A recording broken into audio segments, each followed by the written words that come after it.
چلو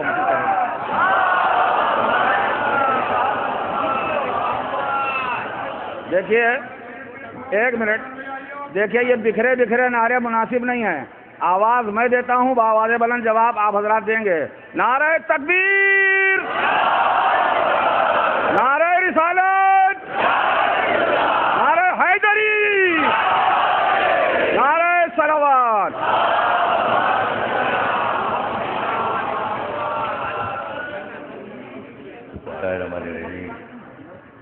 تمام تاریخ انداز کے لیے درود اور سلام محمد اور علی محمد کے صلوات.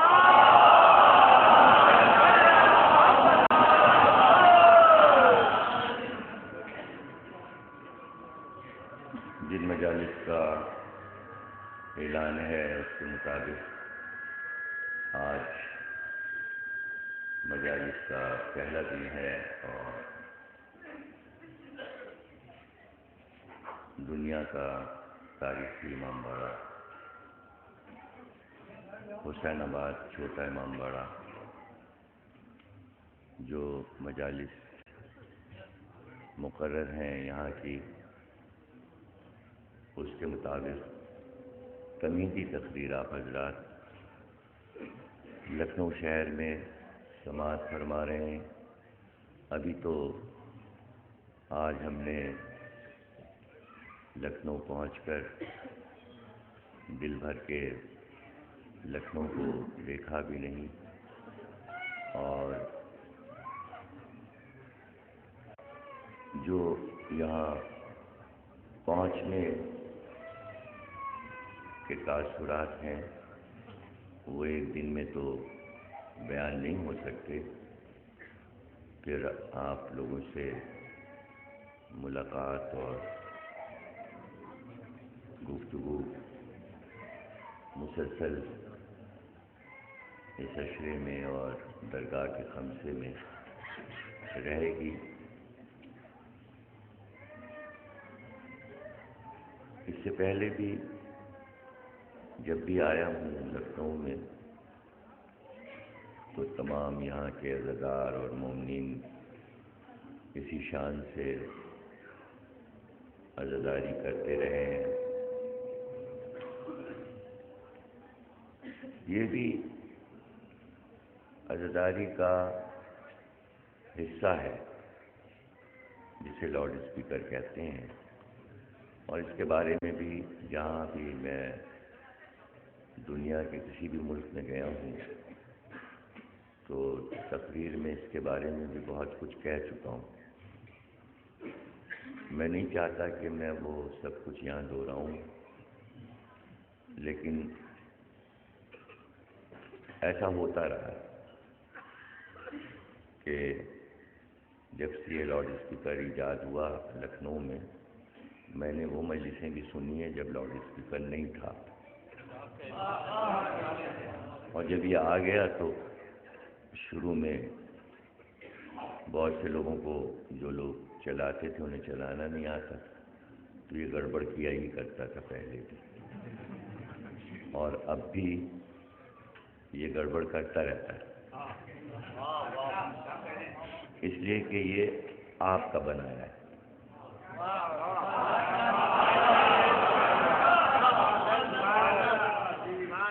اور یہ ہمارے آپ کے درمیان میں وسیلہ ہے، لیکن وسیلہ ہی اگر گڑبڑ ہو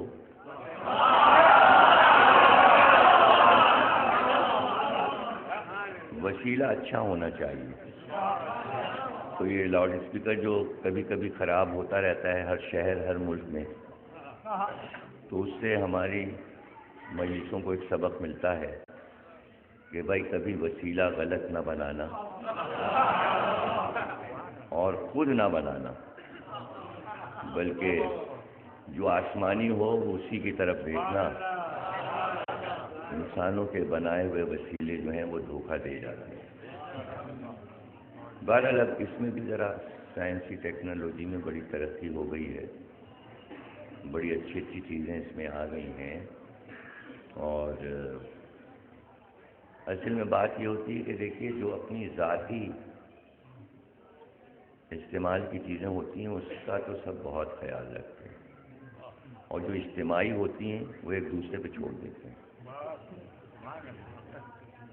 اپنے لیے گھڑی خریدیں گے، کمپنی بھی پوچھیں گے، 2-4 گھڑیاں دیکھیں گے، پھر پسند کریں گے.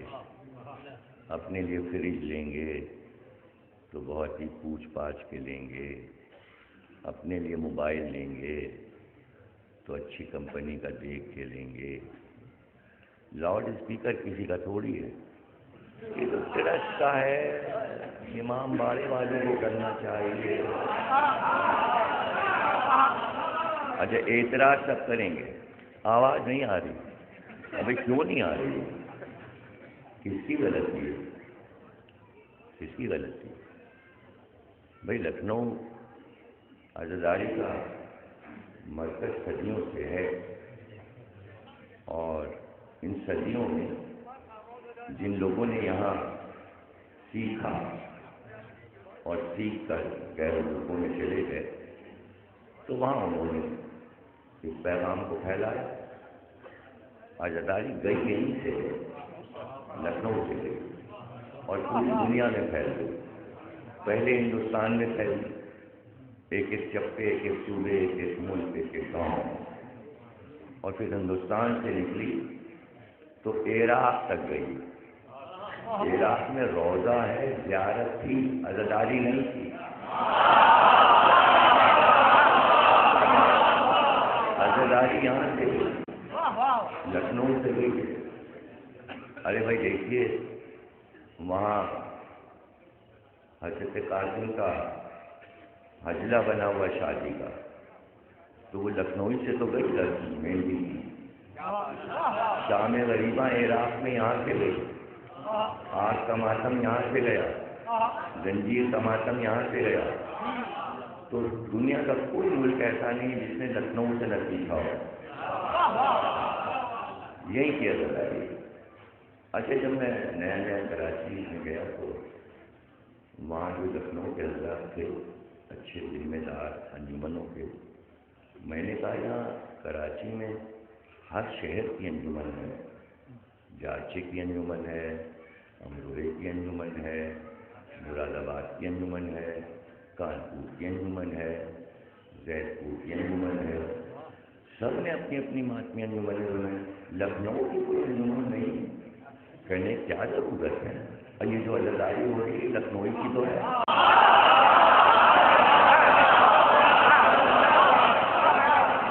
ارے بھائی یہ جو مجلسیں ہو رہی ہیں، پرچے اعلیٰ لکھا ہے، یہ جو کتابت ہو رہی ہے، یہ جو نواخوانی ہو رہی ہے، یہ جو شبیداریاں ہو رہی ہیں، یہ سب لکھنؤ سے بھی لے کے آئے ہیں.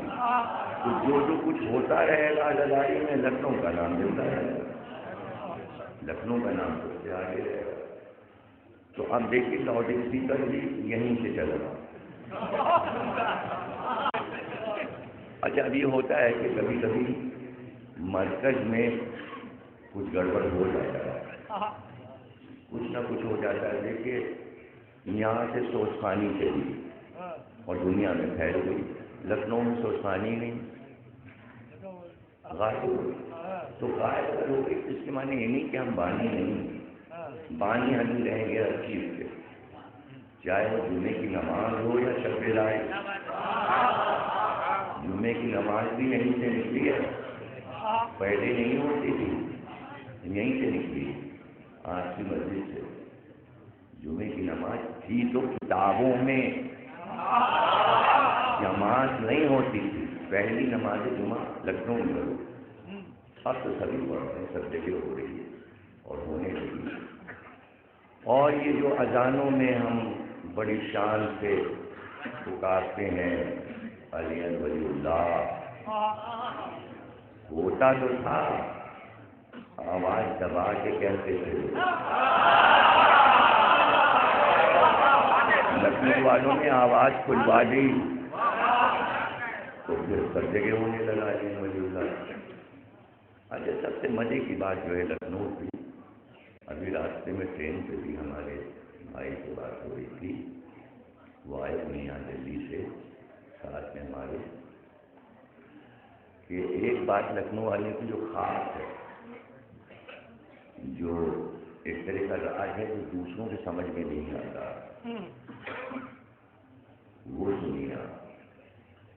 یہ لاؤڈ اسپیکر کی بات کر لیں، آپ دوسری طرف نکل گئے، کبھی ادھر کا بول رہا ہے کبھی ادھر کا بول رہا ہے. تو دیکھیے اب نماز میں تو آپ ادھر ادھر کرتے نہیں، لیکن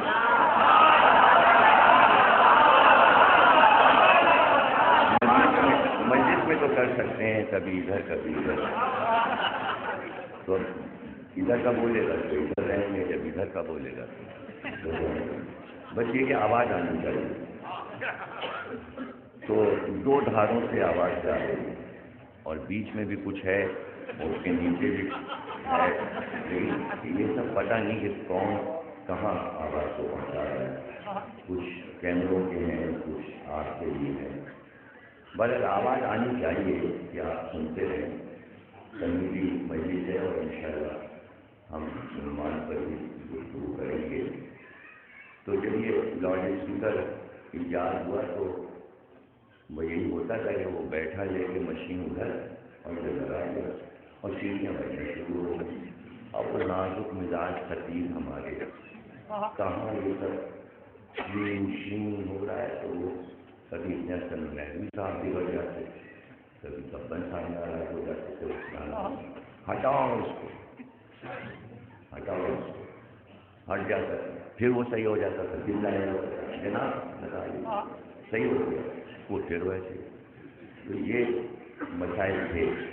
اس کے لیے ضروری ہے کہ جیسے آپ اپنے لیے ہر اچھی چیز ذات کے لیے پسند کرتے ہیں، ہمارے چند ذمہ دار جنہیں اللہ نے بہت کچھ نوازا ہے، وہ یہ نہ سوچیں کہ حسین آباد ٹرسٹ بہت بڑا امین ہے یا غفران ماف بہت بڑا ٹرسٹ ہے یا آصف الدولہ ٹرسٹ ہے. نہیں، وہ ان کی اپنی ذمہ داریاں ہیں.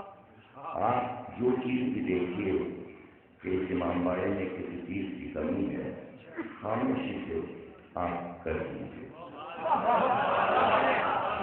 اور یہ ہم نے لکھنؤ سے سیکھا ہے، اور ہم جہاں بھی جاتے ہیں ہم چیزوں کو دیکھتے ہیں اور پھر ہم وہاں سے واپس آ کے امام باڑے والوں کو کہہ دیتے ہیں کہ فلاں چیز ہم بھجوا رہے ہیں.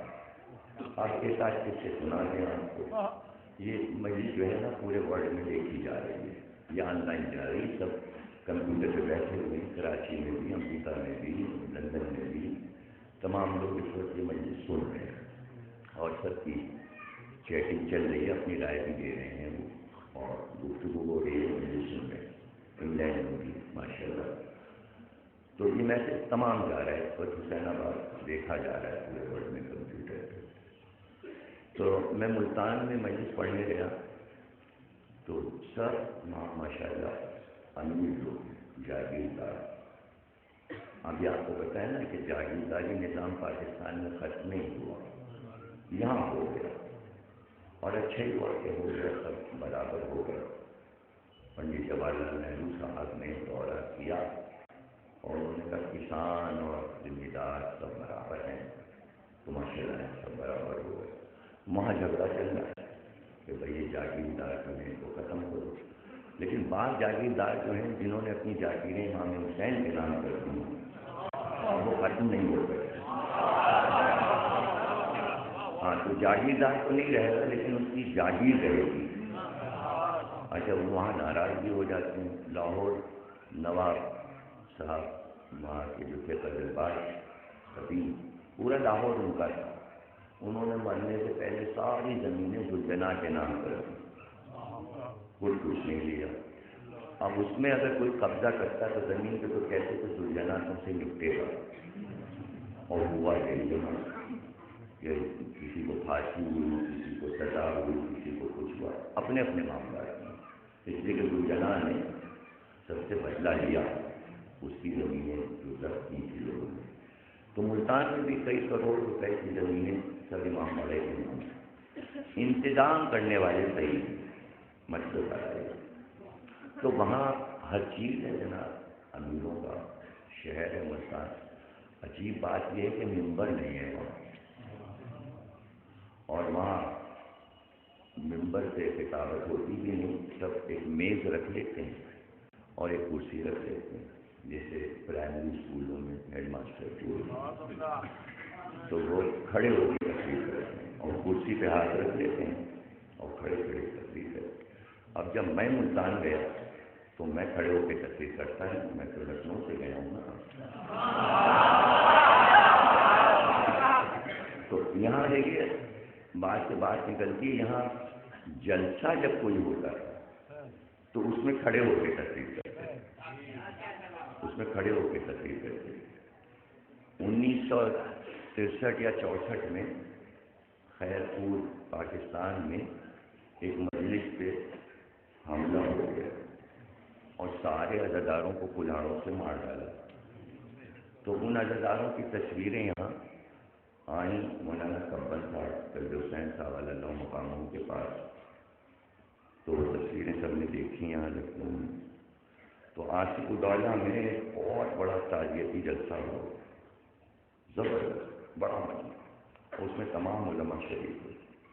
تو اس میں سب نے کھڑے ہو کے تصویریں دی چونکہ احتجاجی جلسہ تھا, مجلس میں ہوئی. تو اس میں میرا بچپن تھا اس وقت 64 میں. تو اس میں پہلی بار میں نے طلب حسین صاحب کی شان دیکھی جناب کہ وہ کھڑے رہتے, وہ کمر میں پٹکا باندھتے. تو جب وہ تقریر کرنے کھڑے ہوئے تو ان کی آواز کی ایسے جو ہوئی اور انہوں نے کمر پہ پٹکے پہ جو ہاتھ رکھا تو لگا کوئی بادشاہ کا ہوا. اور پھر جو انہوں نے تقریر کی تو وہ شان میری نگاہ میں تک وسیع ہوئی. تو وہ کھڑے بھی ہوتے تھے تو اس میں شان ہوتی تھی اور بیٹھتے تھے تو شان ہوتی تھی. گویا ایک حدیث کی سنت پوری ہو رہی تھی کہ نبی نے کہا کہ میرے یہ دونوں بچے حسن حسین کھڑے ہوں تو امام, بیٹھ جائیں تو ظاہر ان کی تاثیر میں تو ہم لوگ ادائی کرتے ہیں. تو وہاں ممبر جو ہے وہ ویسا ملتان میں ہوتا ہے کہ اب ہم کیسے بتائیں آپ کو کہ وہاں کا ممبر کیسے ہوتا ہے. پتہ نہیں آپ لوگوں نے دیکھا ہے کہ نہیں. یہاں لکھنؤ میں ہمارے زمانے میں لکھنؤ میں بیڑی بکتی تھی اور سگریٹ بکتی تھی. تو ہر دکان پہ ایک چھوٹا سا ممبر ہوتا تھا, اس پہ وہ سگریٹ اور بیڑی لگا دیتے. اس کے دینے یاد ہیں آپ کو؟ اور چھوٹے چھوٹے 3 دینے ہوتے تھے. 3 دینوں کا بھی کئی ممبر ہوتا ہے. 3 ممبر تو ہو سکتے ہیں لیکن 3 دینوں کا ممبر نہیں ہوتا. تو اس طرح کا ممبر. تو میں نے پوچھا یہ آپ لوگ ایسا اتنا ہلکا پھلکا ممبر کیوں رہتے ہیں؟ کہنے لگے کہ بارش ہو گئی تو اٹھا لیا, اندر رکھ لیا, وہاں رکھ لیا, تو اٹھانے میں آتا ہے. تو کراچی آ کے میں نے جناب 2 لاکھ کا ممبر بنوایا, بہترین, جیسے آپ دیکھ رہے ہیں ایسا.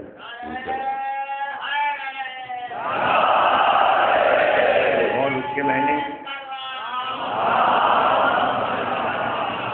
ایک گز کے میں نے پنجے بنوایا. ایک پنجہ 9,000 روپے کا بنا. تو آپ یہ سمجھیے کہ آپ کے لیے مطلب کم قیمت ہو گیا نا. وہاں کا 9, یہاں کا 4.5. تو وہاں کا 2 لاکھ کا نمبر, آپ کا 1 لاکھ. یعنی پاکستانی 2 روپے آپ دیں گے تو انڈیا کا 1 روپیہ ملے گا. سمجھے نا. تو یہاں کے پیسے کی قیمت زیادہ ہے. یہاں ہر چیز کی قیمت بہت اچھی ہے. یہاں ایمان کی قیمت بھی بہت اچھی ہے. جوان محمد کمال علی آواز بلند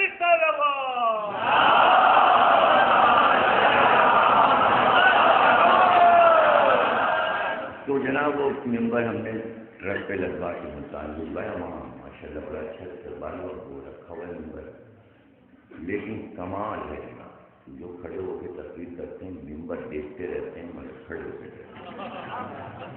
اور سب کہتے ہیں یہ ضروری رکھتا ہے ہم نے کراچی سے بھجوایا. جب میں جاتا ہوں تو میں رسی ہو جاتا ہوں تو کم از کم میرے بیٹھنے کے لیے تو ہو گیا. تو کہنے کا مطلب یہ ہے کہ آپ آئیے اور دیکھیے کہ بھائی ذرا سی چاندی یہاں کی کچھ اکھڑ گئی تو اتنا ہی ٹکڑا لا کے اپنا رشتے کا لگا دیجیے. بھائی دیکھیے ہماری زندگیاں کیا ہیں. مطلب آپ کو کچھ بتانے کی ضرورت تھوڑی, چونکہ یہ تو پیار بھری باتیں آج پہلا دن ہو رہی ہیں آپس کی باتیں. آپ سے تو سیکھا جاتا ہے. آپ کو کوئی سکھانے کوئی آئے کہیں سے تو اصل میں تو سیکھنے ہی آئے ہیں. تو ہوتا یہ ہے کہ اس سے ہمارا کام کیا ہے بتائیے؟ ہمارا کام یہ روشنی پھیلانا، وہ کسی چیز کی روشنی ہو، ایمان کی روشنی ہو، علم کی روشنی ہو، حسینیت کی روشنی ہو، ولایت کی روشنی ہو، ثقافت کی روشنی ہو، تہذیب کی روشنی ہو، یہ ساری روشنیاں آپ کو پھیلانی ہیں۔ اور جو ماشاءاللہ ہم نوجوان نسل کو آج ہم نے دیکھا تو یہ اتنے دن کے جو سفر، 7واں سفر ہے میرا پاکستان سے یہاں کا، تو یہ وہ نسل ہے کہ جو ہمارے سفروں کے درمیان میں بڑے ہو گئے، چھوٹے بچے رہے ہوں گے یہ، اور وہ بزرگ جو تھے وہ نہیں نظر آ رہے ہیں، لیکن ظاہر ہے کہ کوئی کمی نہیں، ویسے ہی سب محفل جمی ہوئی ہے، یہ تو زمانے کا دستور ہے، جانے والے جاتے ہیں، لیکن جگہ بھر جاتی ہے، جگہ خالی نہیں ہوتی، اور پھر عزادار کی جگہ تو ماشاءاللہ ہمیشہ ایسے ہی لگتا ہے کہ عزادار زندہ تھے، زندہ رہیں گے اور زندہ ہیں۔ تو آپ یہ دیکھیے کہ یہ جذبہ جو میں دیکھ رہا ہوں، اس کے ساتھ ساتھ ایک گائیڈ بک بھی ہونی چاہیے کہ ہم اپنے بچوں کو یہ سب باتیں بتائیں، ظاہر ہے کہ وہ الہامی کیفیت تو نہیں ہوگی کہ ان کو کچھ الہام ہو جائے، بلکہ ہم گائیڈ کرتے رہیں۔ تو جب روشنی پھیلانا ہمارا کام ہے تو آسان ترین کام ہمارا یہ ہے کہ ہم اپنے حصے کی ایک شمع جلا دیں، اور شمع جب روشن ہوتی ہے تو راستہ چمکتا ہے۔ تو ہر مومن اپنے حصے کی ایک شمع جلائے، اپنے حصے کی ایک شمع جلائے، اور یہ دستور لکھنؤ میں پرانا ہے، اور یہ نہیں کہ نہیں ہے، لیکن وہ عام نہیں ہو پاتا اس لیے کہ لوگ مشاہدہ نہیں کرتے اور ایک دوسرے سے سیکھتے نہیں ہیں۔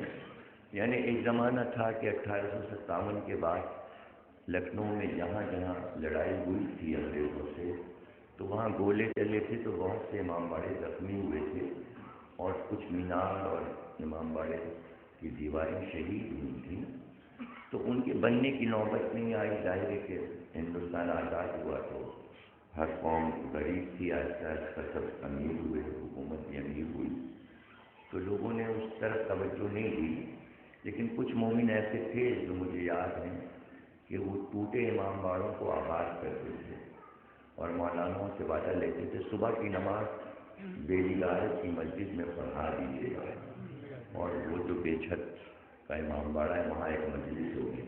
تو میں نے دیکھا ہے کہ ٹھاکر گنج کا امام باڑہ جس کی چھت گر گئی تھی، یہ امام باڑے آہستہ آہستہ آباد ہوئے، اور پھر سنتے رہے حسن اور جعفری صاحب اخبار کی کٹنگ ہمارے پاس بھیجتے رہے۔ ایک زمانے میں صرف آباد کا امام باڑہ دیکھتے تھے جس میں عیسائی رہتے تھے، آج جب انہوں نے اس کی ممبر کی تصویر بھیجی جس پہ راجہ محمود آباد مرثیہ پڑھ رہے ہیں سلیمان میاں، تو بہت خوشی ہوئی کہ صرف آباد کا امام باڑہ واپس مل گیا اور آباد ہو گیا۔ تو یہ آپ نے اپنے حصے کی شمع جلانی ہے بھائی، کہ دیکھیے اودھ والوں کا تو کام تھا کہ وہ بنا گئے، اگر وہ اپنے محل بنا کے جاتے، نام تو ہے شیش محل، لیکن شیشے کا محل آپ کو کہیں نظر نہیں آئے گا، وہ سب کچھ عزاداری کے لیے کر کے گئے۔ کیسے دماغ تھے، کیسے ذہن تھے، کیسے اعلیٰ لوگ تھے، علم سے کتنی قربت تھی، اپنے دور میں انہوں نے کسی کو غریب نہیں رہنے دیا، ان کو غربت پسند نہیں تھی، وہ چاہتے تھے کہ ہم امیر ہیں تو ہر ایک امیر ہو جائے، اور ان کی توجہ یہی تھی۔ اور یہ دیکھیے اودھ کے بادشاہوں نے کبھی یہ نہیں سوچا کہ ہمیں صرف شیعوں کے لیے کام کرنا ہے، بلکہ انہوں نے پورے اودھ میں ہر بسنے والے کے لیے وہی سوچا جو ایک شیعہ کے لیے یا ایک سنی کے لیے سوچ سکتا ہے۔ یہ اتنا بڑا کارنامہ ہے ان کا کہ پوری دنیا اس اصول کو اپنا لے۔ ایک غریب کمہار مٹی کے برتن بنانے والا، اور وہ 4 بیٹیاں رکھتا تھا، تو وہ روتا تھا اس لیے کہ ہندو مذہب میں رشتہ جو ہے وہ لڑکی والوں کو دینا پڑتا ہے، اور اس میں وعدہ ہوتا ہے کہ لڑکی والے کیا دیں گے لڑکے کو، وہ شادی کا دستور ہے ان کے، تو وہ سوچتا تھا میں 4 بیٹیاں کیسے رخصت کروں گا، اور روتا تھا تو اس کو کوئی پڑوسی کہنے لگا یہ مشکل نہیں ہے، دیکھو یہاں پکے پل پر شب عاشور لوگ اپنے تعزیے رکھتے ہیں، سڑک کے کنارے چادر بچھا کے جس کی منت ہوتی ہے وہ ایک تعزیہ رکھ لیتا ہے، تم بھی جاؤ منت مان لو، پکے پل پہ ایک تعزیہ رکھ لو اور منت مان لو کہ داتا حسین اگر چاروں بیٹیوں کی شادی ہو گئی تو ہر سال یہ تعزیہ رکھیں گے۔ اس نے منت مان لی، ایک چراغ جلا کے بیٹھ گیا اور رات کو شب عاشور اور تعزیہ رکھ لیا۔ اب ہوتا یہ تھا کہ عاشق الدولہ شب عاشور تعزیوں کی زیارت کے لیے نکلتے تھے اور ان کا وزیر خزانہ ساتھ چلتا تھا اور وہ کہتے جاتے تھے سونے کی اشرفیاں اس تعزیے پہ چڑھاتے ہوئے چلو، تو جو سڑک کے کنارے شب عاشور تعزیہ لے کے بیٹھتے تھے بادشاہ کی طرف سے اس پہ نیاز چڑھائی جاتی تھی۔ جب انہوں نے نظر چڑھائی اور وہ یہ آپ کے گومتی کے کنارے کنارے تاجموں کو دیکھتے ہوئے آگے بڑھے جنہوں کی مسجد کے آگے تک، تو انہوں نے دور دیکھا کہ ایک آدمی بیٹھا ہے اور چراغ جل رہا ہے، تو عاشق الدولہ نے کہا وہ چراغ کیوں جل رہا ہے؟ تو وزیر اعظم نے کہا وہ ایک کمہار ہے، ہندو ہے، اس نے منت مانی ہے بیٹیوں کی شادی کی، اس نے تعزیہ رکھا، کہا چلو اس تعزیے سے چلو۔ تو اس تعزیے کی طرف عاشق الدولہ گئے، ان کا کہ اس کے 20,000 شرطیاں اس کے تعزیے پہ، تو وہ بے ہوش ہو گیا۔ جب وہ بے ہوش ہوا تو بادشاہ نے کہا شاید کم ہے، 20,000 اور رکھ دو۔ یہ 200 سال پرانی بات ہے جب سونے کے سکے ہوتے، تو سوچیے اس کی 4 بیٹیاں امام حسین نے کتنی شان سے رو سکتی ہیں۔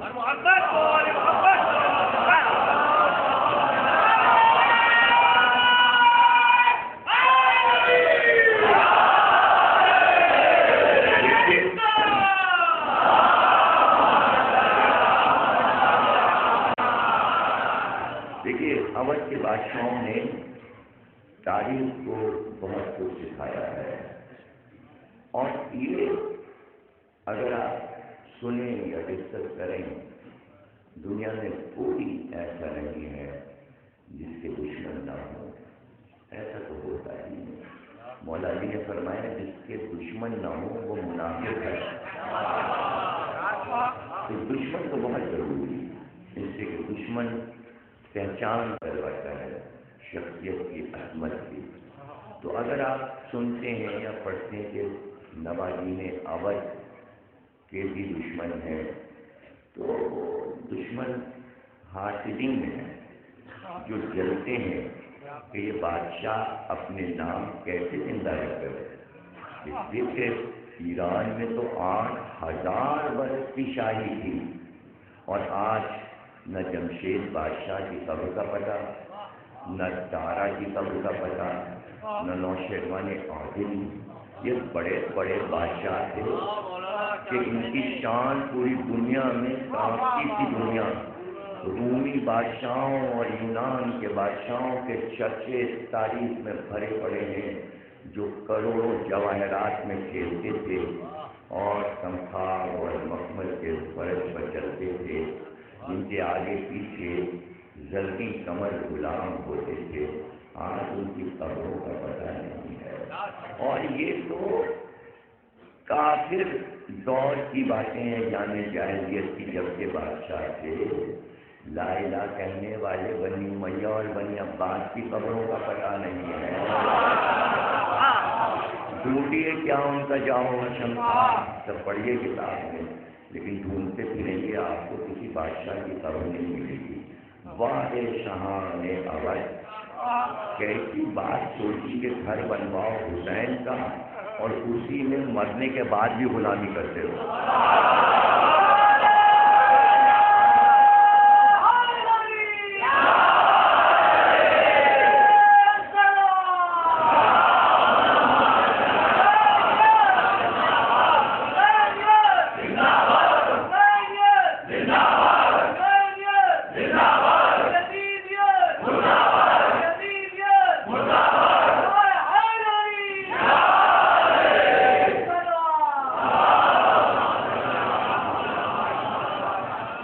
شاہجہاں نے اپنا مقبرہ بنوایا، واقعی بہت خوبصورت ہے۔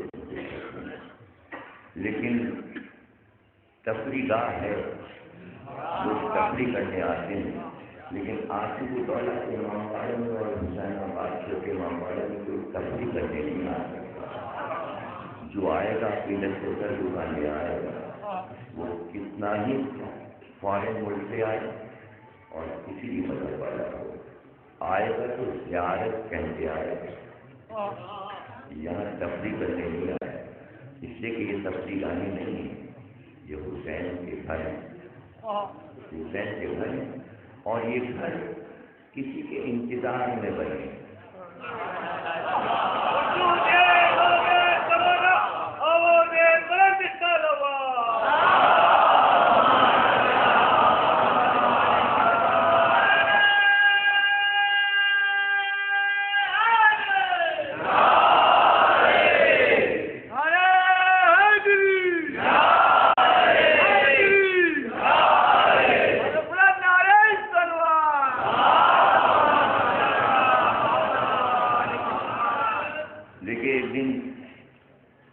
سب سے اچھا شاندار اشرف جو لکھنؤ میں ہمارے زمانے میں ہوتا تھا وہ خان ماس کے ممباڑے کا، اور اسی شان تھی، اسی طرح باقی جیسے کہ میں دیکھتا ہوں ویڈیو وغیرہ میں، اور انشاءاللہ اسی طرح شان رہے گی۔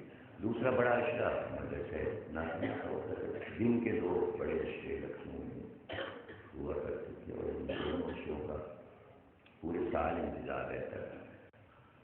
خان ماس کے امام باڑے میں مولانا قلب حسین صاحب علیہ اللہ مقاموں پر دیتے ہیں، قلب جبار صاحب قبلہ کے دادا، اور ناظمیہ میں مولانا محسن نواز صاحب قبلہ مرحوم پڑھا کرتے تھے، بڑے شاندار اشرے ہوتے، ایسی ایسی علمی معلومات ہوتی تھی۔ ایک دن مولانا قلب حسین صاحب مجلس پڑھ رہے تھے اس موضوع پر کہ امام حسین نے یہ کہا تھا کربلا میں اپنے خطبے میں کہ مجھے ہندوستان جانے کا،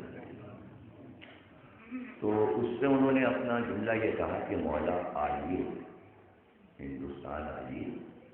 جب سے ہم نے یہ سنا ہے کہ آپ نے ہندوستان آنے کی خواہش کی تھی، تو اب ہم جب امام باڑہ بناتے ہیں تو ہم 3 حصوں میں بناتے ہیں۔ 2 حصوں میں تو ہم سامعین کے بیٹھنے کا انتظام کرتے ہیں، اور تیسرا حصہ جو ہوتا ہے وہ شہنشین ہے۔ شہنشین کے معنی ہے بادشاہ کے بیٹھنے کی جگہ، اور دی ہست حسین، یہ میں کہہ رہا ہوں، دی ہست حسین، دی بنا کہاں سے باشو، شاہ ہست حسین، بادشاہ ہست حسین۔ تو یہ شہنشین جو ہے جہاں بادشاہ بیٹھتا ہے، تو اس سے انہوں نے کہا کہ رجت میں یہ روایت ہے کہ جب تمام معصومین واپس آئیں گے تو رسول اللہ ہر معصوم کو ایک ایک علم دیں گے اور کہیں گے جاؤ تمہارا سفر ادھر ہے، تمہارا سفر ادھر ہے، اور امام حسین سے رسول خدا کہیں گے کہ یہ پرچم لو، علم لو، اور تم ہندوستان جاؤ، اس لیے کہ وہاں تمہارا انتظار ہو رہا ہے۔ تو انہوں نے کہا کہ جب حسین آئیں گے اس لیے ہم نے ایک ایسی جگہ بنانی ہے کہ جب وہ ہمارے یہاں آئے حسین کو بلند مقام پر بیٹھے، اور یہ شہنشین انتظار امام ہے، تو یہ امام باڑے جو ہیں وہ اپنے امام کا انتظار کرتے ہیں۔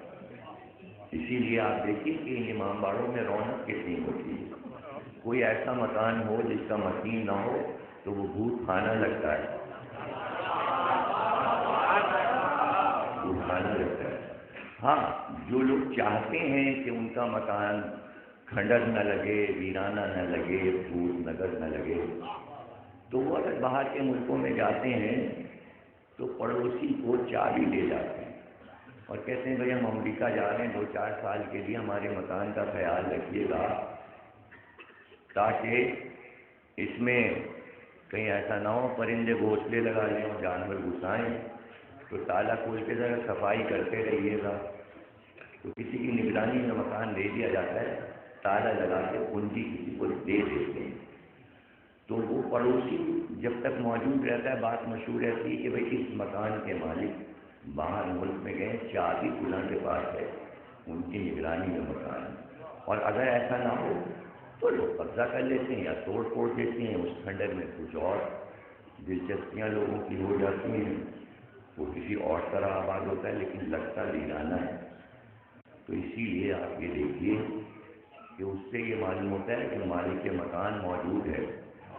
مکان تو صدیوں سے خالی پڑا تھا، مکان صدیوں سے خالی پڑا تھا. ارے بھائی 5000 برس تو ابھی ہو گئے مکان کو خالی ہوئے ہوئے، اور رسول اللہ کے دور میں 3500 برس ہوئے تھے اس خالی مکان کو. لیکن لوگوں کو یہ نہیں پتا تھا مالک مکان کون ہے. ارے بھائی 7 چکر اس لیے رکھے کہ مالک مکان ڈھونڈو.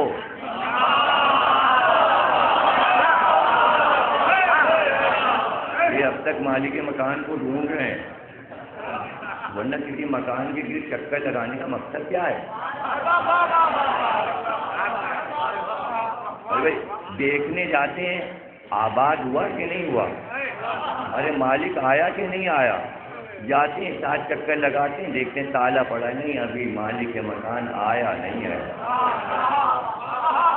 بھائی میں لکھنؤ میں تقریر کر رہا ہوں، کسی دیہات میں تو نہیں تقریر کر رہا ہوں، لکھنؤ میں تقریر کر رہا ہوں. تو دیکھیے اگر 3 دن کے لیے بھی باہر سے مالک مکان آ جائے اور اپنی پڑوسی سے چابی لے کے مکان کھول کے اندر جائے اور روشنی کرے تو لوگ سمجھ جاتے ہیں مالک مکان آ گئے. پھر لوگ ڈرتے ہیں کہ مکان پہ قبضہ نہ ہو، اسی لیے ایک رات تیاری ہوئی کہ آج مکان آباد ہو. مکان کی شرط یہ ہے کہ مالک مکان کم سے کم 3 دن مکان میں رہا ہو.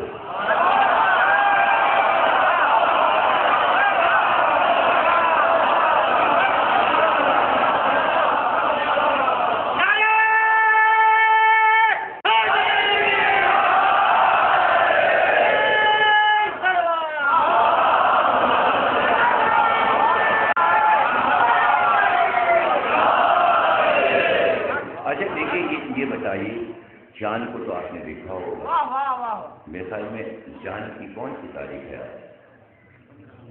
15 ہوگی. تو ابھی تو بڑا سا چاند نظر آیا تھا مجھے، درگاہ کے پاس سے میں گزر رہا تھا تو بالکل درگاہ کے دروازے پورا چاند مجھے نظر آیا تھا. چاند پورا کس دن ہوتا ہے؟ کہتے ہیں 14، ہوتا ہے 13 کو.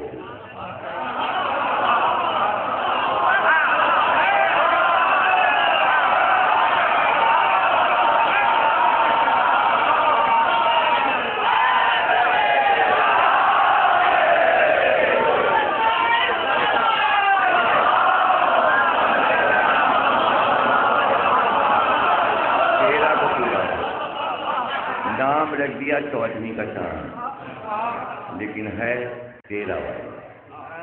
14 کے تو وہ گھٹنے لگتا ہے، جس دن پورا ہوتا ہے اسی دن گھٹنے بھی لگتا ہے، اور 13 کو پورا ہو جاتا ہے کام.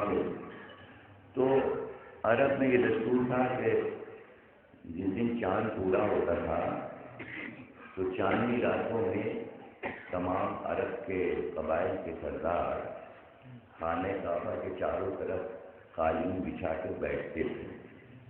ابھی نہیں پتہ کیا کھاتے پیتے تھے، مجھے نہیں پتہ، اس زمانے میں کافی چائے تو تھی نہیں، لیکن باہر وہ اپنا کچھ کرتے رہتے تھے، کھاتے پیتے رہتے تھے، باتیں بھی ہوتی رہتی تھیں. پوری چاندنی رات جاگتے تھے اور سامنے کعبہ اور چاروں طرف بیٹھے ہوئے، تو پوری رات ہو جاتی تھی. تو ایسی نم سی رات تھی اور چاند پورا تھا، اور ظاہر ہے کہ صحرا میں ذرا چاند دور سے نظر آ جاتا ہے، اور پھر جب کعبے کی چھت پہ آ جائے تو چاروں طرف روشنی. تو وہ چاندنی کا لطف لے رہے تھے. اس میں عباس بن عبد المطلب بھی سرداری تھے بنی ہاشم کے، وہ بھی اپنے احباب کے ساتھ بیٹھے ہوئے تھے قالین پہ. وہ بیان کرتے ہیں کہ ٹھنڈی ہوا چل رہی تھی اور چاند میں روشن ہو رہا تھا مکہ، اور کعبے پہ روشنی کی چھوٹ پڑ رہی تھی. ایسے میں وہ کہتے میں نے دیکھا محل بنی ہاشم سے ایک سایہ سیاہ چادر میں نمودار ہوا. سب حیران ہو کہ اتنے سویرے سویرے یعنی کہ رات سے پہلے کیا گئی ہے، یہ کہاں جائے یہ خاتون؟ تو سب نے دیکھا کہ وہ رکن یمانی کی طرف گئی۔ اچھا، رکن یمانی یہ ہے کہ یمین کہتے ہیں سیدھے ہاتھ کو، یمن تو یمن جس طرف ہے سیدھے ہاتھ کی طرف، اس سے اسے یمن کہتے ہیں۔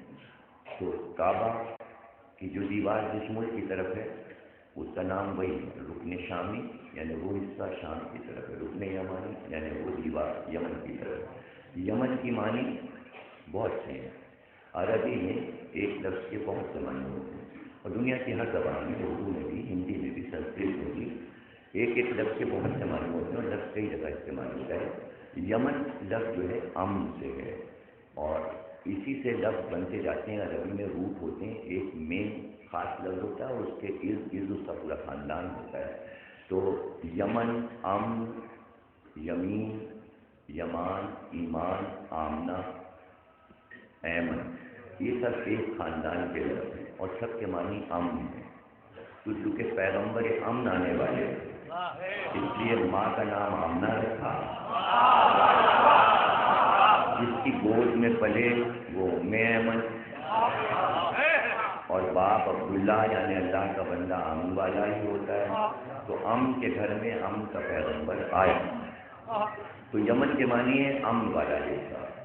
وہ دیوار جو تھی اس طرف کوئی نہیں جاتا، سب کہتے تھے یہ بنی ہاشم کا حصہ ہے۔ بنی ہاشم جب دعا کرنے نکلتے تھے تو وہ اس طرف جاتے تھے، اور دیگر قبائل تین طرف جاتے تھے، چوتھی طرف پھر بنی ہاشم جاتے تھے۔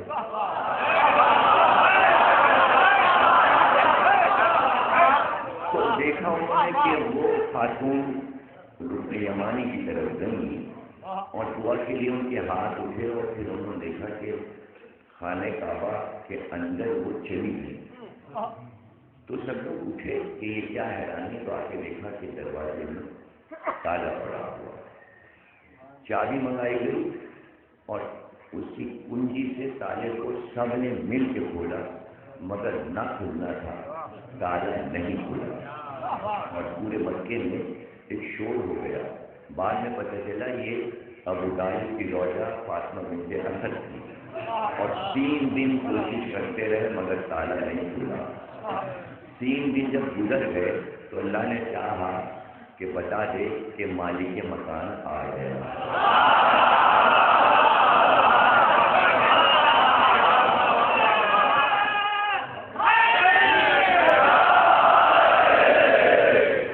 اچھا، اب رسول اللہ کے لوگوں نے کہا جاتے، تو ابھی اسلام تو شروع نہیں ہوا تھا، نہ کوئی شریعت، نہ کوئی فقہ، نہ کوئی وحی، نہ کوئی فرشتہ، ابھی تو کچھ نہیں شروع ہوا۔ ابھی تو شروع ہوگا 10-12 سال کے بعد اسلام شروع ہوگا۔ ابھی تو وہ دین چل رہا ہے جسے دین بنی ہاشم کہتے ہیں، یعنی جس دین پہ رسول اللہ ہے، تو بھائی جس دین پہ رسول اللہ ہے اس کے دین پہ ابو طالب تھی۔ یہ پوچھنا ہی نہیں کہ بنی ہاشم کا دین کیا تھا، وہ تو دین تو مکمل جب ہوگا کہ جب آدھا حصہ بھی آ جائے اور آدھے سے مل جائے اور کامل ہو جائے، تو وہ کامل 13 کو ہوا، دین کا چاند 13 کو کامل ہوا۔ کامل کیسے ہوا؟ جب رسول اللہ آئے، لوگ سمجھے کہ کنجی لے کے تالا کھول کے جائیں گے اس گھر کے اندر، نہیں، رسول اللہ رکن یمانی کی طرف گئے، جدھر بنی ہاشم کا حصہ ہے ادھر گئے، اور اسی دیوار کے سامنے وہاں پر کھڑے ہوئے جہاں سے فاطمہ بنت اسد اندر گئی تھی، اور وہیں پر وہ دیوار پھر ٹوٹی۔ تو جب چھوٹے بھائی کے لیے ٹوٹ سکتی تو بڑے بھائی کے لیے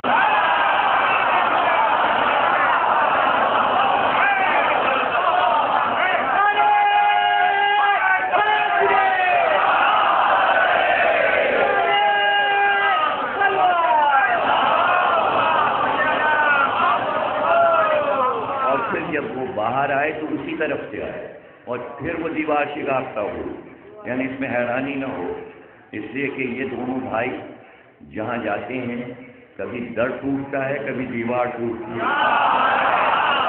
ان کا جلال ہی ایسا ہے۔ اب جب باہر آئے تو ہاتھ پر بچہ تھا، رسول اللہ کے ہاتھ پر ایک معصوم تھا. تو یہ ایک ایسی منزل ہے کہ جہاں اندر جا کے فاطمہ بنت اسد کی گود سے رسول اللہ نے علی کو لیا ہے، تو وہ لمحہ کیسا ہوگا؟ اس لمحے کو کس نے دیکھا؟ لیکن شاعر کا کمال یہ ہوتا ہے کہ وہ ہر جگہ پہنچ جاتے ہیں. اب میر انیس کو دیکھیے، مرزا ظفیر کو دیکھیے، اب حد ادب کو دیکھیے کہ انیس باہر بھی ہیں اور خیمے میں بھی ہیں. خیمے کی باتیں نہیں، انیس و ظفیر بتا رہے ہیں کہ اندر مائیں بچوں کو رخصت کیسے کر رہی ہیں، تو یہ پہنچے کیسے؟ یہ کام فرشتوں کے علاوہ کون کر سکتا ہے؟ تو شاید جو بات کہہ دیتا ہے وہ جناب بڑی سند ہو جاتی ہے. تو یہ لمحہ ایسا تھا کہ اگر کتابوں میں ڈھونڈیے تو نہیں ملے گا کہ جب نور نے نور کو ہاتھوں پہ اٹھایا تو ہوا کیا. اس بات کو جوش ملی آبادی نے کہا اور بس انہوں نے کہہ دیا ہے، اب اس پر کوئی اضافہ نہیں ہو سکتا. وہ لکھ رہے ہیں اپنا پورا مسدس علی کی ولادت پر لکھ رہے ہیں، اور وہ کمال مسدس ہے جو انہوں نے 1400 سال جب 13 رجب کے ہوئے تھے تو یہ مسدس انہوں نے پڑھا تھا، اور صدارت جلسے کی تھی صدر پاکستان اسکندر مرزا نے، اور راجہ صاحب نے احمد آباد یہاں سے تشریف لے گئے تھے، اور یہاں کے تمام علماء لکھنؤ کے جشن مستضبی میں گئے تھے جہاں انہوں نے پڑھا تھا. وہ شعر میں سناتا ہوں جب اس لمحے پہ پہنچے کہ بھائی نے بھائی کو گود میں لیا. وہ کہتے ہیں جیسے ہی نصف نور ملا نصف نور سے، جیسے ہی نصف نور ملا نصف نور سے، اپنے کردگار نے دیکھا غرور.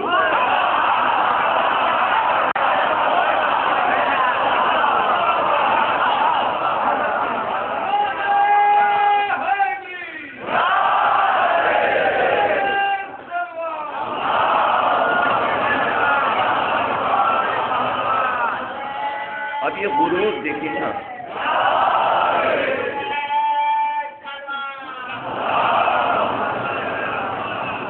اللہ کہتا ہے کہ بھئی غرور کرنا حرام ہے، لیکن اپنے لیے کہتا ہے غرور صرف مجھ کو دیکھ دیتا ہے.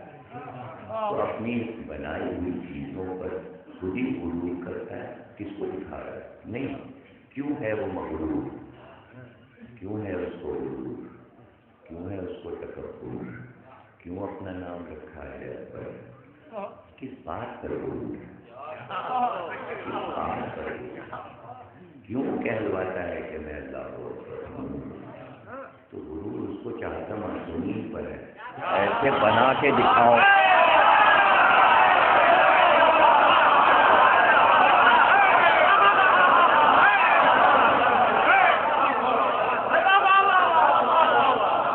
اسی میں تو وہ اکبر بنا، اسی میں تو اکبر بنا.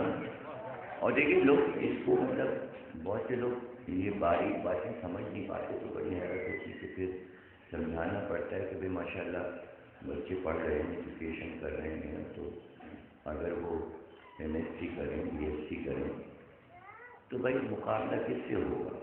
اب کسی پڑھے لکھے سے کہیں ماشاء اللہ دیکھیے اس نے بھی بی ایس سی کیا تھا، اب میرے بیٹے نے بھی بی ایس سی کیا، یا آپ اپنے بی ایس سی لڑکے کا موازنہ کسی رکشہ چلانے والے یا کسی نائی سے یا کسی دھوبی سے کریں. ارے میرا بیٹا بی ایس سی کر کے ہے، ہمارے دھوبی سے اچھا ہے.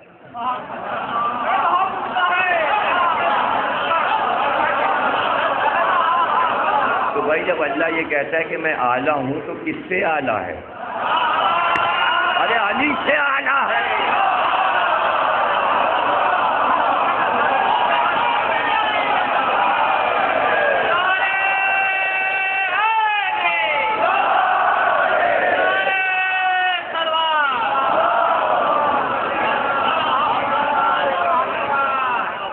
تو بھائی اللہ نے بتا دیا مکان خالی نہیں ہے، مالک مکان ہیں اور وہ رہ کے گئے ہیں، ان کی مرضی جب چاہے آئیں. 3 راتیں تو ماں اور بیٹا رہ لیے، گھر پہ قبضہ دکھا دیا، اب تم گھومنے آتے رہنا کہ کب آؤ گے کب آؤ گے، گھر خالی ہے کب آؤ گے۔ ارے بھائی دیکھیے، خالی گھر میں تالا پڑا ہے، کعبے میں کوئی دولت رکھی ہے، تالا کیوں پڑا ہے؟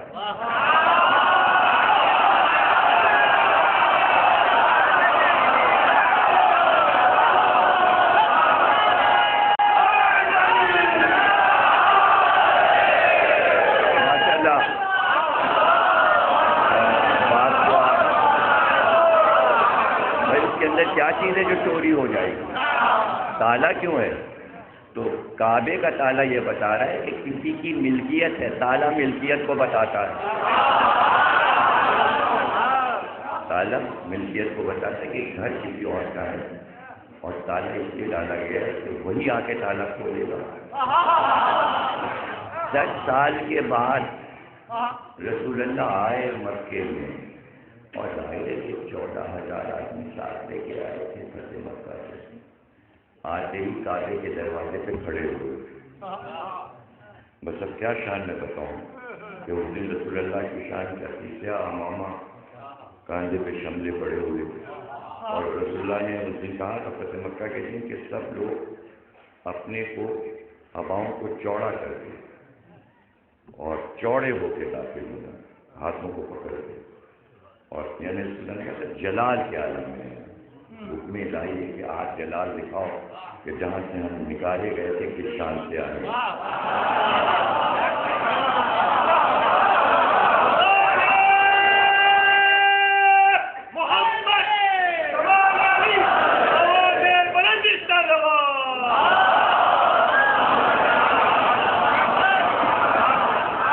اور ایک بار آپ نے آواز دی، لاؤ کعبے کی کنجی کے سوا۔ غیر اس کا نام لکھا ہے، قبیلے کا نام بھی بنی شیبہ۔ تو شیبہ جو تھا وہ ماں کے پاس گیا، اس نے کہا کنجی دو۔ ماں نے کہا نہیں، ہم مسلمانوں کو کنجی نہیں دیں گے۔ بیٹے نے کہا تو جا کے تو دیکھ کعبے میں عالم کیا ہے، کنجی نہیں دے گی تو تجھے پتہ نہیں کیا ہو جائے گا۔ وہ تو امن کے پیغامبر بن کے آئے ہیں، اس کی کنجی دے دے۔ دوڑا دوڑا آیا کنجی لے کے، سرکار نے کنجی اس کے ہاتھ سے لی، اپنے ہاتھ سے دروازہ کھولا، اور پھر پیچھے پیچھے مولا لی، اور پھر شان کے کعبے میں داخل ہوئے کہ جیسے بہت دنوں کے بعد مالک مکان اپنے گھر میں۔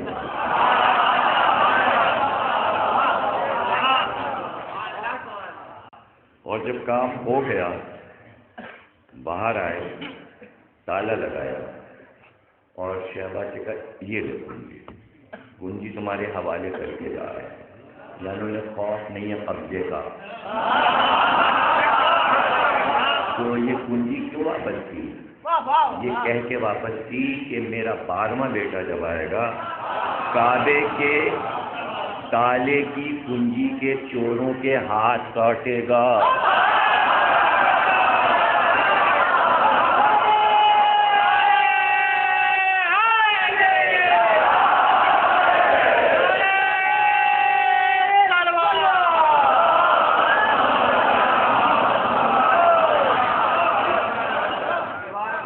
اور پھر کنجی لے کے چلے، قبضہ تو ہو نہیں سکتا، اس گھر میں کوئی ایک رات رک نہیں سکتا، حرام ہے۔ ارے اس سے زیادہ بڑی بات کیا ہوگی؟ گھر تو گھر ہے نا، سب نماز کیوں پڑھتے ہیں نا، تو کعبے کے سامنے پڑھتے ہیں نا، کعبے سے باہر نماز پڑھتے ہیں نا۔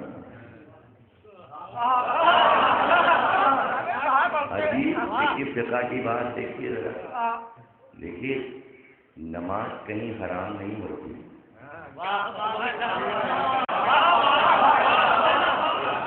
روزہ بھی قصر ہوتا ہے اور کبھی کبھی حرام ہو جاتا ہے۔ عید کے دن روزہ حرام، عاشور کے دن روزہ حرام، تو سال میں 2 بار تو حرام ہو جاتا ہے، مگر نماز حرام نہیں ہو رہی تھی۔ اللہ نے اتار دی سرکار پہ حدیث کہ کعبے کی چھت پہ جو نماز پڑھے حرام۔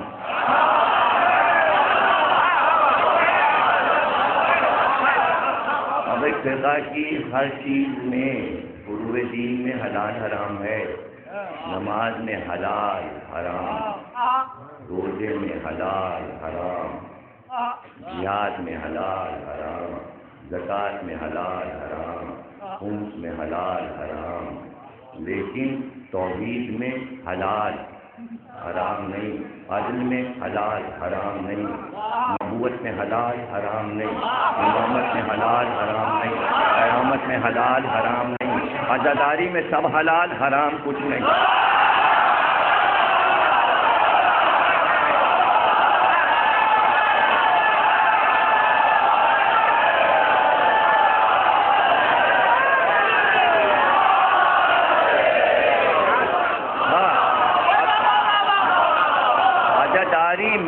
عزاداری میں کوئی چیز فتویٰ حرام کا نہیں. ہاں یہ حدیث اب اس طرح ہو گئی جو عزاداری سے دشمنی کرے وہ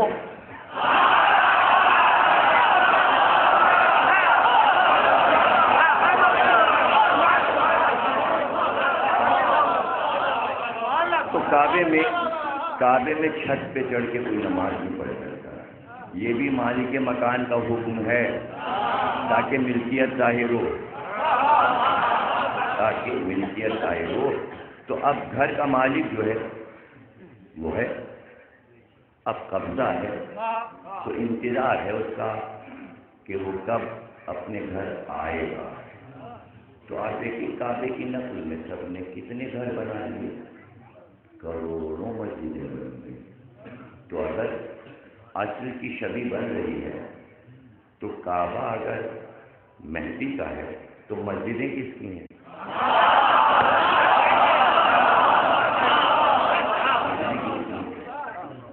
امام باڑہ کس چیز کی شبیہ ہے؟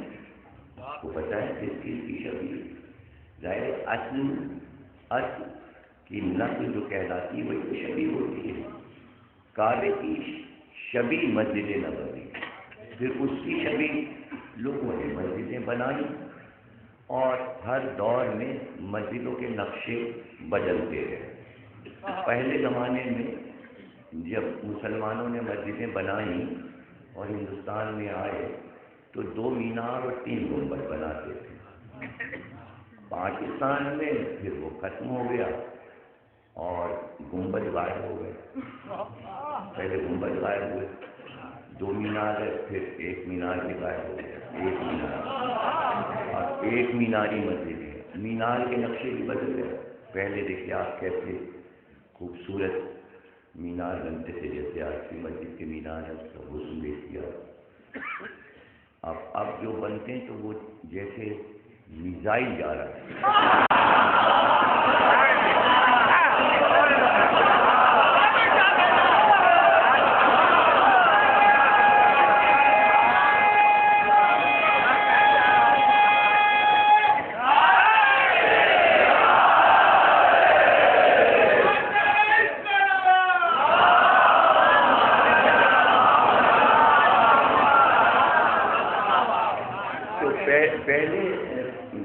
پہلے زمانے کے بادشاہوں نے جو مسجدیں بنائی، شاہجہاں کی مسجد ہے، دہلی کی مسجد ہے، سب کے نقشے اسی طرح کے. 3 گنبد 2 مینار. میں سوچتا تھا یہ 3 گنبد کیوں رکھے اور یہ 2 مینار کیوں بنائے. خیر مینار کی بلندی چلیے توحید کو ظاہر کرتی، لیکن 2 مینار.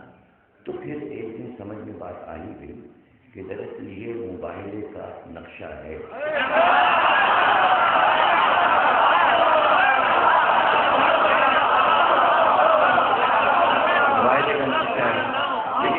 اچھا جسے مباہلے کا نقشہ معلوم ہوگا وہ فوراً بات سمجھ جائے گا.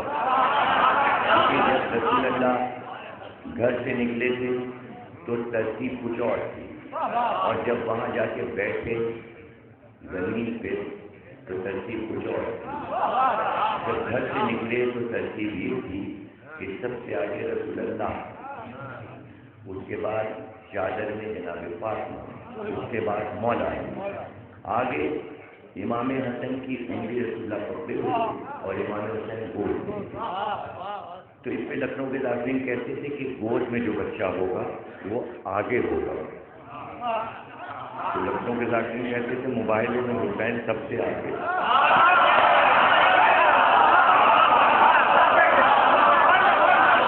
اچھا میں نے بچپن میں ذاکرین سے سنا کہ وہ کہتے تھے بھائی حسین تو سب سے آگے نبی کی فوج میں تھی.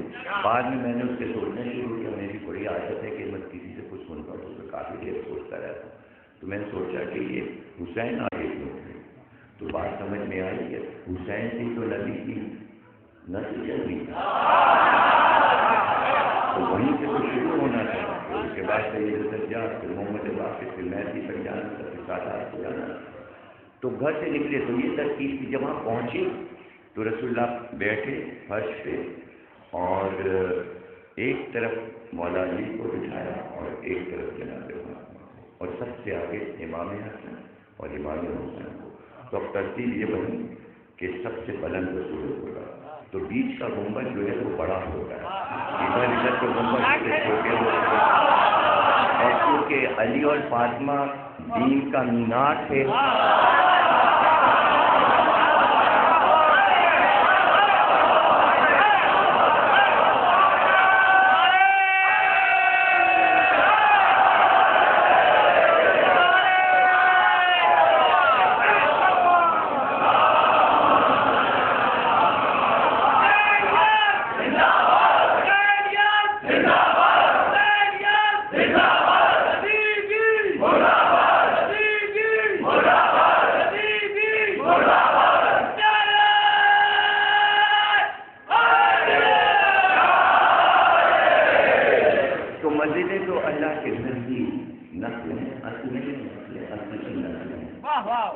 اسی طرح امام باڑا. اور یہ اصل میں ہوا یہ کہ اہل بیت پہ ایسی مصیبتیں پڑی کہ سب سے پہلے تو رسول اللہ نے ام سلمہ کو خط شفا دی. انہوں نے تاخ میں اس کو رکھ دیا تھا اور اس پہ پردہ ڈال دیا. گویا یہ نبی کے گھر میں پہلا امام باڑا بنا. اچھا دیکھیے, لکھنؤ میں آپ کو بتاؤں, میں اپنے بچپن کی باتیں کرتا ہوں. اب مجھے نہیں معلوم کہ وہ چیزیں اب باقی ہیں یا نہیں, لیکن مجھے یاد آتی ہیں. لکھنؤ کا قاعدہ یہ تھا کہ ہر گھر میں امام باڑا چلتا تھا, اور پتہ چلتا تھا راجہ بازار کی بھیڑ سے کہ ادھر چاند ہوا اور وہ رش کی تازیہ لینے کے لیے. تو اس زمانے میں 6 آنے 4 آنے میں تازیہ ہدیہ ہوتا تھا, اور جو لوگ تازیہ لیتے تھے ایک دوسرے سے پوچھتے تھے سر کتنا ہدیہ کیا. ایک سے ایک خوبصورت تازیہ بنتے تھے.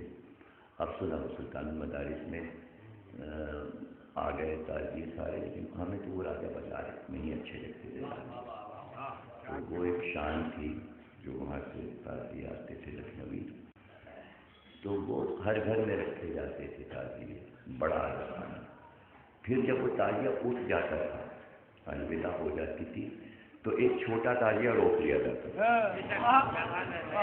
بڑا تازیہ ہو جاتا تھا. چھوٹا تازیہ جو ہے وہ روک لیا جاتا تھا, اور وہ تاریخ مقرر تھی, اور اس میں بیداری ہوتی تھی زنانی یا مردانی مجلس, اور پھر وہ بہت بڑی مجلس ہوتی تھی. اور بڑی مجلس کی پہچان تھی روٹی اور گلاوٹ کے کباب.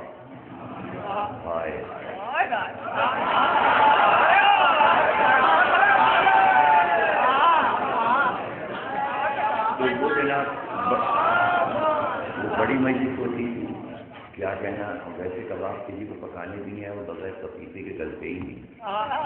تو اس کی ایک ترکیب ہوتی ہے, اور وہ سے بہت مزے کے, اور پھر امام حسین کا تبرک ہو جاتا ہے, اور مزے کا ہو جاتا ہے. تو جناب عالی وہ تازیہ پھر سفر میں اٹھتا تھا, تو وہ بڑی مجلس کہلاتی تھی. وہ تازیہ بھی جب اٹھ جاتا تھا تو اب وہ عزاداری سب طے کر کے دوسرے سال کے لیے رکھ دی جاتی تھی, اور ایک چھوٹا لکڑی کا امام باڑا ہوتا تھا, الماری ہوتی تھی. وہ امام باڑا پورے سال رہتا تھا اور ہر گھر میں رہتا تھا, اور وہ کھلتا تھا ہر جمعرات کو شب جمعہ, اور اس میں ایک نوا ہوتا تھا. تو وہ چھوٹا سا رکھ لیا جاتا تھا. تو میں سوچتا تھا یہ چھوٹا اذا خانہ پورے سال کیوں رہتا ہے.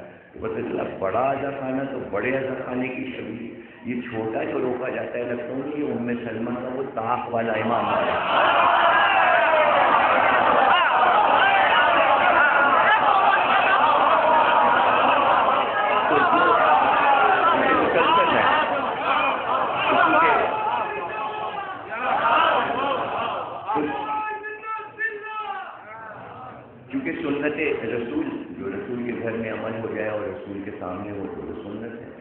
تو یہ اصل میں سنت رسول ہو گیا. لیکن یہ بڑا دفانہ جو ہے یہ شبیہ بنا اس وقت کہ جب ایک قوم کا روحانی باپ رسول خدا دنیا سے گئے تو کسی مسلمان نے ان کا غم ہی نہیں منایا، اور وہ عادت اب تک پڑی ہے.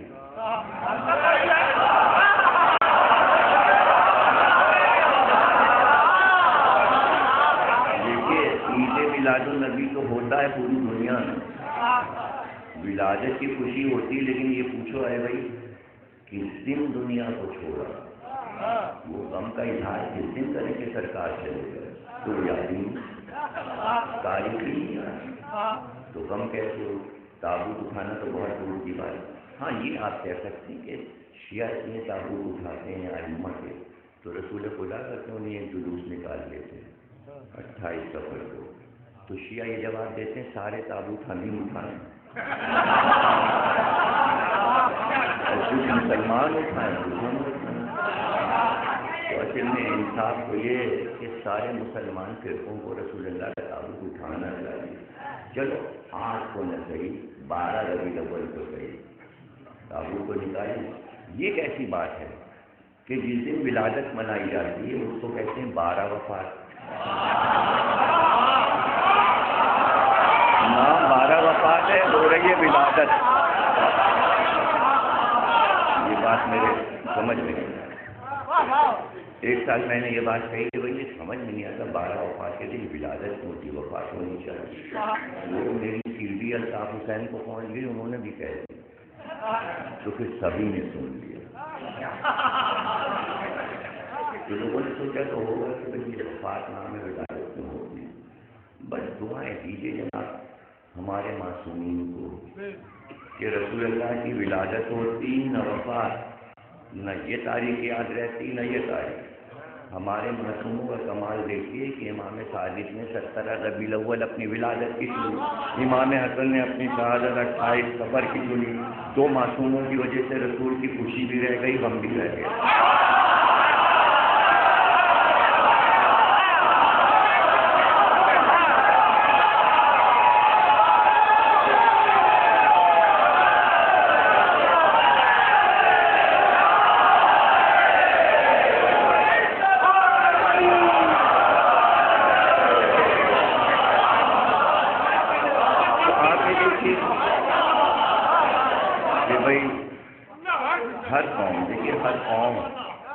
کوئی قوم آپ کو ایسی نہیں کہ جو اپنے قومی باپ کو بھول جائے.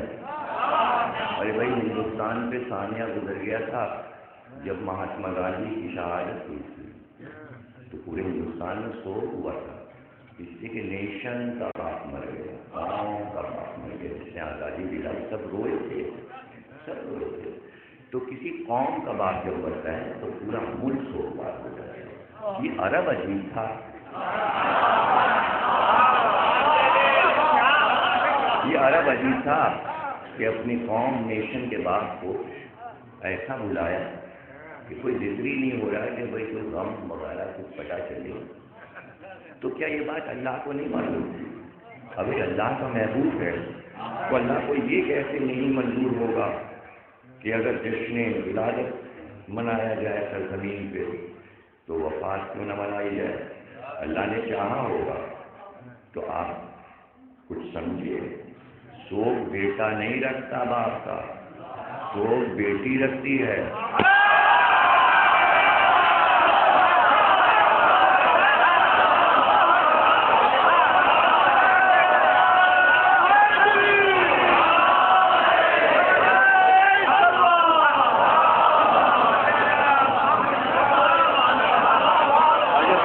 شوق سے سن رہے کہیں ایسا نہ ہو کہ وہ درگاہ کی بھی تو مسجد ہے علی عباس تھا، پتہ نہیں چل رہا ہے کہ پاکستانی ٹائم میں اندازہ نہیں کر پا رہا کتنی دیر ہو چکی ہے. ابھی گھڑی میں نے یہاں ملائی نہیں ہے، کچھ بتائیے وہاں پہنچنا ہے درگاہ. ہاں دیکھیے سب سچ بتائیے ہم ہمارے میں بیٹھے ہیں. تو ابھی کتنے منٹ ہمارے پاس ہیں؟ ابھی آ جاؤ. اچھا تھوڑا سا چلو بات پڑی.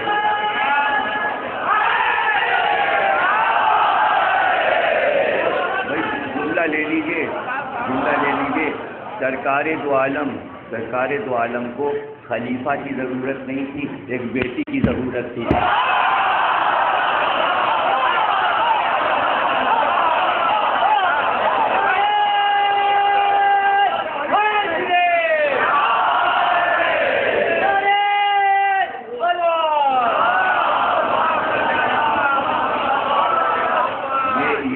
کا دستور ہے جس کے بہت سے بیٹے ہوتے ہیں تو وہ پھر ایک بیٹی کی دعا کرتا ہے, منت مانگتا ہے.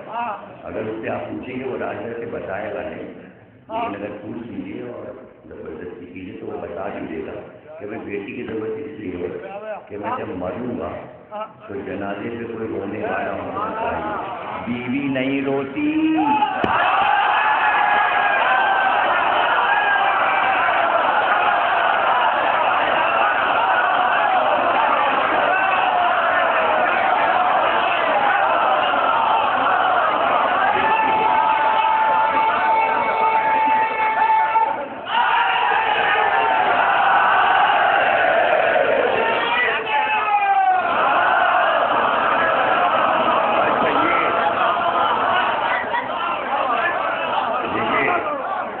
کبھی کبھی بیٹی سے بھی ملک روشن ہو جاتا ہے. اس کی مثال انگلینڈ ہے. اب تک بیٹوں کو تخت کو تاج ملا نہیں ہے وہاں, اور امید بھی نہیں ہے کہ چارلس کو ملے گا, شاید ولیم کو ملے گا. لیکن ابھی ملکہ کے پاس ہے, اور ملکہ کی ماں ابھی 103 سال کی ہو کے مری ہے 2003 میں. 1901 میں پیدا ہوئی تھی, 2003 میں مری, 103 کی ہو کے مری.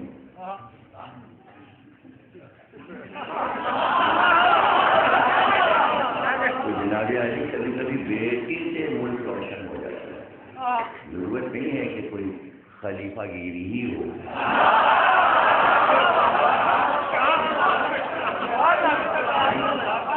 تو اللہ کو یہ اپنے علم سے معلوم تھا کہ میرے محبوب کی امت میرے محبوب کا سوچ نہیں رکھے گی اور غم نہیں منائے گی, اس لیے بیٹی عطا کیا.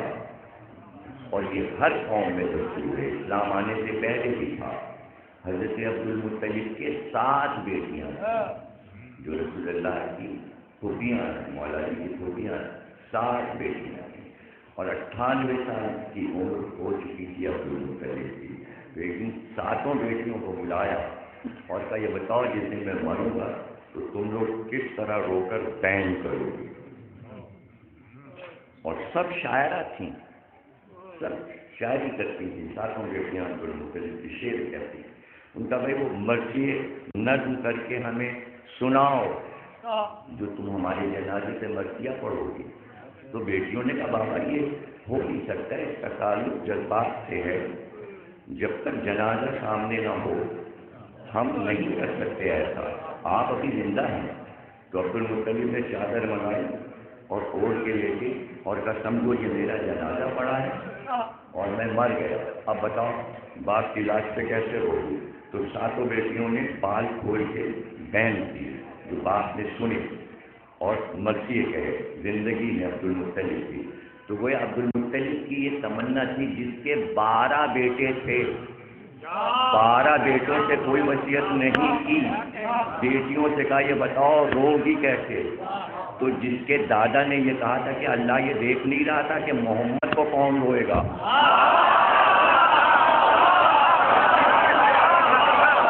محمد کو کون روئے گا. تو اللہ نے یہ چاہا کہ ایسی بیٹی.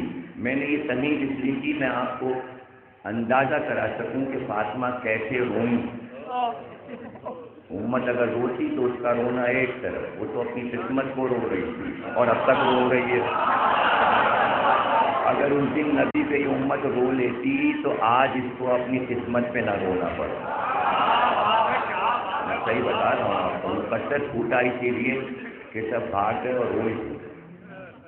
اور بیٹی نے پھر جو سوگ رکھا جناب, تو کائنات میں کسی بیٹی نے اپنے باپ کا سوگ ایسا نہیں رکھا, ایسا سوگ رکھا کہ لوگوں نے اس گڑیا کو سن کر یہ کہا شہر والوں نے کہ یا علی فاطمہ سے کہیے رات کو یا دن ہمارے کاروبار زندگی میں خلل پڑتا ہے.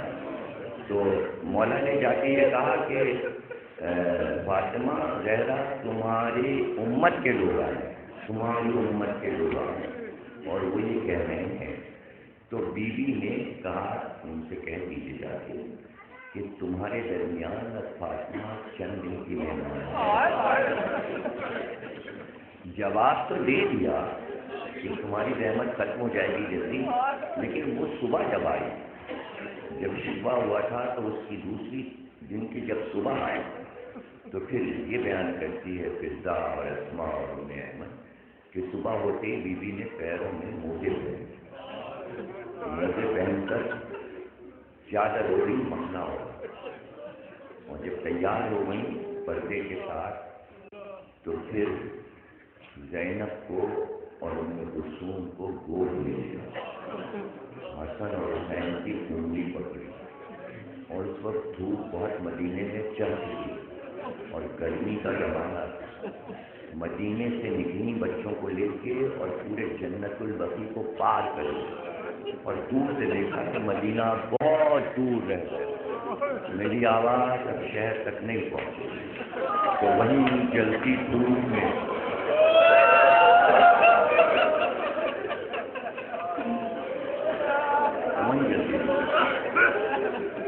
زمین پہ بیٹھ گئی اور پھر وہی بہن شروع کی صحبت علیہ مصائب اللہ صحبت علیہ سے لیا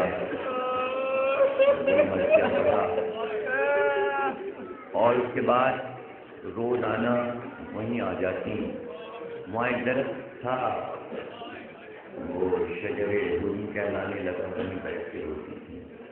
مولا علی نے دیکھا کہ دھوپ بہت تیز ہوتی ہے اور زہرا اب یہاں آنے لگی، تو آپ نے کھجور کے درختوں کو کاٹا، اس کے پتے لیے اور کچھ لکڑیاں بلیاں لے کر چاروں کونوں پر ستون بنا کے اوپر سے بلیاں باندھ کر کھجور کی چھت ڈالی، اور پھر کہا رو کر فاطمہ دیکھا نہیں جاتا وہ بچوں کو لے کر اس کے سائے میں بیٹھو اور یہاں اپنے بات. یہ دنیا کا وہ پہلا امام باڑہ ہے جو رسول اللہ کے لیے بنا، رسول اللہ کے لیے بنا.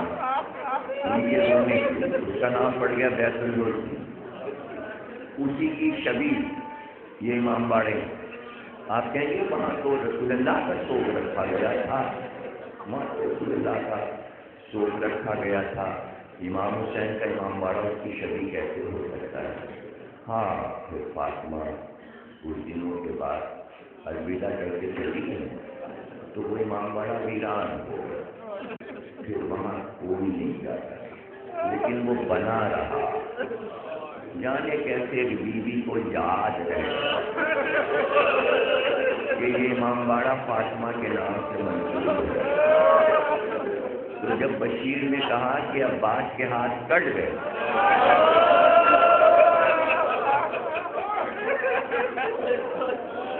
تو ام البنین پھر وہاں رکی نہیں اور سیدھے بیت الحجم پہنچی اور اسی میں جا کے بیٹھ کر بیت الحجم میں بیٹھ کر بیوی نے مٹی جمع کی اور مٹی جمع کر کے ایک قبر بنائی، پھر اس کے پہلو میں ایک اور قبر بنائی، پھر تیسری قبر بنائی، پھر چوتھی قبر بنائی، اور پھر کہنے لگی یہ تو میرے عباس کی قبر ہے، یہ دوسری قبر میرے بہادر بیٹے عبداللہ کی ہے، تیسری قبر میرے بہادر بیٹے جعفر کی ہے، یہ چوتھی قبر میرے بہادر بیٹے عمران کی ہے. اور جب نام لے چکی تو کہا میرے بیٹو تمہاری تو ماں زندہ ہے. یہ کہہ کے چاروں قبریں مٹا دی. نہیں میں تم کو نہیں دوں گی. اور پھر مٹی جما کی ایک قبر بنائی اور کہا یہ میرے حسین کی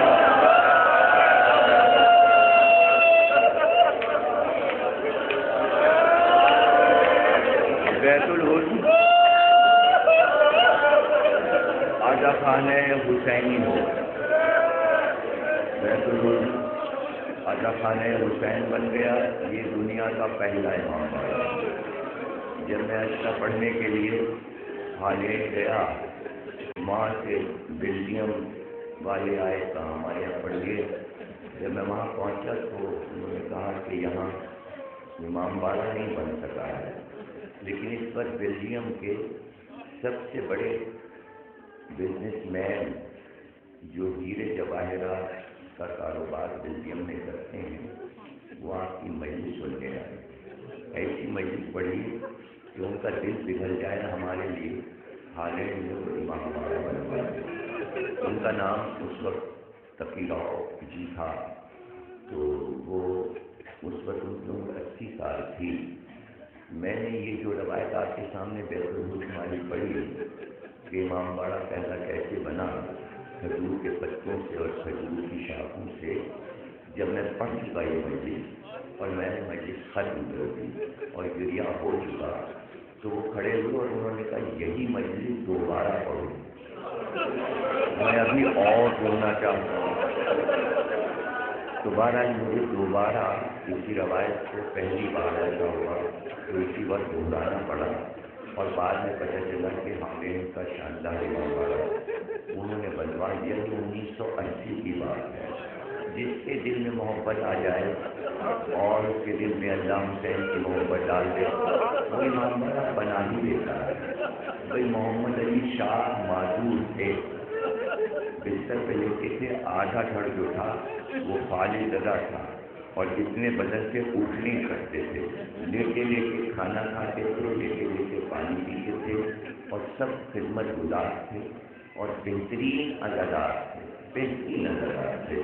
آپ دیکھیے جو زندگی میں معذور تھا، اور کیا اس کو نہیں معلوم کہ میں کتنے دن زندہ ہوں، تو اس نے اپنی اس زندگی کو نہیں جوڑا کہ میں لیتے لیتے جیوں گا تو کیا زندگی ہے. ایسی زندگی لے کر مرو، ایسی زندگی لے کر مرو کہ پھر لوگ آتے تو نہیں. ارے قبروں پہ کون ڈھونڈ کے فاتحہ پڑھنے جاتا ہے. ذرا آج اس بادشاہ کی شان تو دیکھیے کہ اس کا بنوایا یہ امام باڑہ. میں آیا ہوں اتنی دور سے اور ماشاءاللہ لکھنؤ کا یہ مجمع یہاں موجود ہے، تو ایک فاتحہ تو اس کی قبر پہ پڑھ کے جائے گا.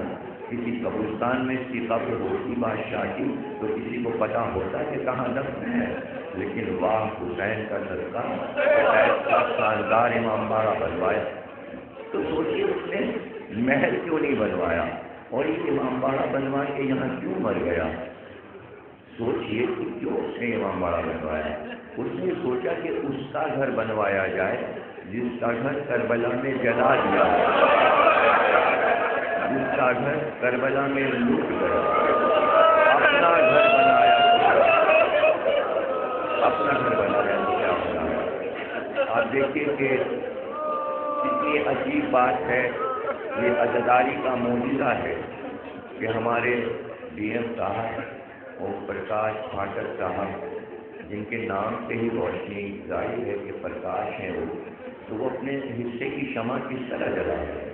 آج دوپہر کو پریس کانفرنس میں کر رہے تھے کہ بس جتنی بھی خدمت ہو جائے، تو ایک جذبہ ان کا ہے کہ وہ چاہتے ہیں کہ اس ٹرسٹ کی اور اس خانے کی کتنی خدمت کی جائے. تو آپ ان کی محبت حسین دیکھیے. تو آپ کے یہاں تو بھائی رگوں میں رچی بچی ہے نا حسینیت، تو آپ کی محبتوں کا کیا کہنا. تو آپ بھی اپنے حصے کی شمع جلائیے. وہ امام باڑہ بنوا گیا.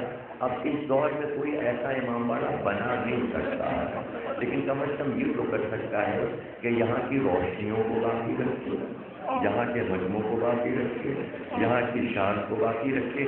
وہ اپنا کام کر گئے. اب آپ کا کام شروع ہو رہا ہے. آپ کا کام یہی ہے کہ اس کی حفاظت کیجیے. اس سے کہ آپ یوٹیوب پر دیکھیں تو لکھنؤ کے امام باڑے میں کہتا ہوں کہ ہزاروں لاکھوں لوگ اب تک دیکھ چکے ہیں، اور یہاں کے جو مشہور فوٹوگرافر ہیں ہندو مذہب کے، ان کا کام ہے کہ ہر اینگل سے ان امام باڑوں کی تصویریں کھینچ کر وہ یوٹیوب پر اور گوگل پر اور فیس بک پہ ڈال رہے ہیں تاکہ پتہ چلے کہ لکھنؤ کے امام باڑوں کی شان کیا ہے۔ اور جس وقت وہ یوٹیوب پر کھلتے ہیں امام باڑے تو پوری دنیا زیارت کرتی ہے، کچھ لوگ تصویر سے زیارت کر رہے ہیں۔ آپ تو سچ مچ میں زیارت کے لیے یہاں موجود ہیں تو ان امام باڑوں کو چھوڑیے نہ کر کے ہر شب جمعہ کوشش کیجیے کہ کچھ لوگ ہر امام باڑے میں شب جمعہ ایک ماتم پڑھ دیا کریں۔ انجمنوں کا کام ہے کہ شب جمعہ ایک ایک نواں لکھنؤ کے ہر امام باڑے میں پڑھیں، یہاں سے بھی نوحے کی آواز آئے شب جمعہ، وہاں سے بھی آئے وہاں سے بھی آئے، تاکہ یہ جو مرنے والے کام کر کے گئے ہیں یہ بھی تو وہ آواز سنیں۔ اس لیے دیکھیے وہ اسی کے شاعر ہیں، وہ یہی آواز سننے کے لیے تو یہاں سوئے ہیں۔ قبرستان میں کون سی آواز آتی ہے؟ وہاں تو جانوروں کی آوازیں آتی، یہاں سوئے اس لیے کہ عزاداروں کے رونے کی آوازیں آئیں گی، ذاکر کے مصائب کی آوازیں آئیں گی، نوحہ پڑھنے والوں کے ماتم اور نوحے کی آواز آئے گی۔ تو آپ کوشش کیجیے کہ ان کو زیادہ سے زیادہ ثواب اس طرح پہنچائیے اس لیے کہ وہ خوش ہوتے ہیں۔ اب میں آپ کو کیا واقعات سناؤں، وہاں بھی روحیں یہی کام کرتی ہیں، وہاں کوئی کام نہیں ہے، یہاں تو انسان کو نوکری بھی کرنا ہے، کھانا بھی کھانا ہے، یہ بھی کرنا ہے، وہاں بھی جانا ہے، دفتر بھی جانا ہے، اسکول بھی جانا ہے، کالج بھی جانا ہے، وہاں روحوں کو یہ سب کام نہیں کرنا۔ امام صادق سے پوچھا گیا کہ روحیں وہاں کیا کام کرتی رہتی؟ تو آپ نے فرمایا حسین کی عزاداری۔ ہر وقت وہ مجلس میں منہمک رہتے ہیں، جو روحیں مجلس پڑھتی ہیں وہ مجلس پڑھتی ہیں، جو سننے والے ہیں وہ گریہ کرتے ہیں، وہاں عزاداری حسین ہو رہی ہے۔ تو کہاں نہیں عزاداری حسین ہو رہی ہے اور کہاں نہیں سب اثر خوشی ہم تو زندگی میں کر رہے ہیں، روحیں بھی کر رہی ہیں۔ تو یہ شان اودھ جو ہے اس کی شان جو ہے وہ دو ہی چیزوں پر ہے۔ لکھنؤ جو پوری دنیا میں مشہور ہے وہ دو چیزوں سے، ایک امام باڑوں سے، دوسرے میرنی کی وجہ سے۔ پوری دنیا میں لکھنؤ پہچانا جاتا ہے میرنی کی وجہ سے اور امام باڑوں کی وجہ سے۔ ان دونوں چیزوں کی آپ حفاظت کریں۔ ایک سب بات کریے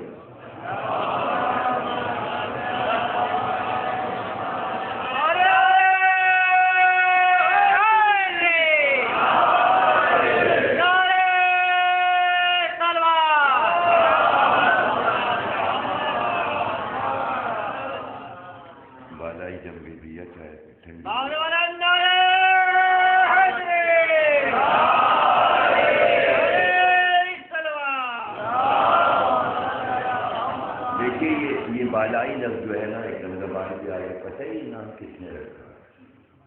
آصف الدولہ نے۔ اس سے پہلے یہ نام نہیں تھا۔ بالا کہتے ہیں بلند کو، بالائی منزلہ بولتے ہیں۔ تو جب دور پہ جمی ہوئی انہوں نے دیکھی ان کا اچھا بالائی مشہور ہے پوری دنیا میں بالائی کہتے ہیں۔ ایک ایک لفظ میں شاہان اودھ میں محبت بول دی، نہیں سمجھا۔ یہ عمارتیں ایسے نہیں بن گئی، اس لیے انہوں نے حسینیت کو گارے میں گوندا ہے، قدر کی بنیادیں بنی ہیں، اور ان محبتوں کے سہارے سے یہ شہر ان امام باڑوں کی برکتوں سے اس وقت تک قائم رہنا چاہیے جب تک کہ ایک ایک اذاخانے میں آپ کے ساتھ امام زمانہ آ کے مجلسوں میں شریک نہ ہو رہے۔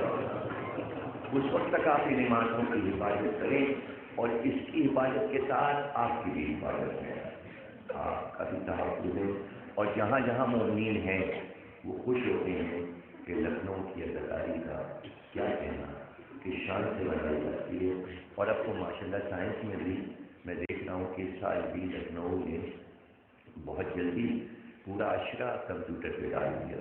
تمام ماتمی انجمنوں کے نوحے اور مجلسیں اور جلوس، یعنی حاجی قاسم مرزا کا 8 سال کا تابوت سب یوٹیوب پر ہے۔ اس سے یہ ہو رہا ہے کہ پوری دنیا جلدی سے ہر شہر کی چیز کو دیکھ لیتی ہے۔ جب بھی آپ سرچ کریں تو صرف یہ سرچ کریں کہ روس کی عزاداری، ترکی کی عزاداری، لبنان کی عزاداری،